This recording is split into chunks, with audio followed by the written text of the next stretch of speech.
આપણે જોઈ રહ્યા છે કે આ કોલ બનતો આના પર દેખાઈ રહ્યો છે। પાર્થ, બીજો કોઈ સવાલ છે આપનો? હા, મારે રિલાયન્સ ઇન્ફ્રા વિશે પૂછ્યું હતું। આ માર્કેટે હું બાય કરું, 1001 નંગ લેવા છે મારે। ઓકે, 1000 સ્ટોક ખરીદવા છે રિલાયન્સ ઇન્ફ્રા પર। જિગ્નેશ, શું કહેશો આ લેવલે ખરીદવાની સલાહ? જરાય નહીં નિશા, રિલાયન્સ ઇન્ફ્રા વિશે આપણે જાણીએ છીએ કે જૂન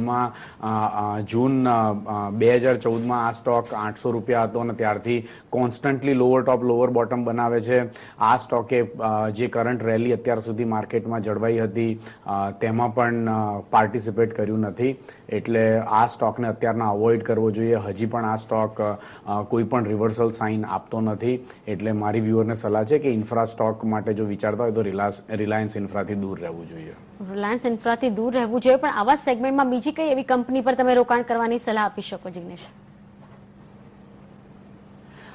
જો નિશા ઇન્ફ્રા સ્ટોકની જ આપણે વાત કરીએ તો રિસન્ટલી ટાટા કમ્યુનિકેશન એક સારો સ્ટોક છે।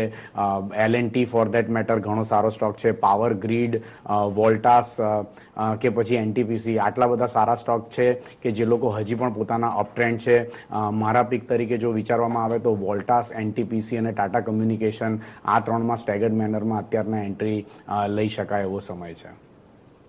ઓકે, તો આ કોલ બનતો અહીંયા દેખાઈ રહ્યો છે ત્યારે જ ગાંધીનગર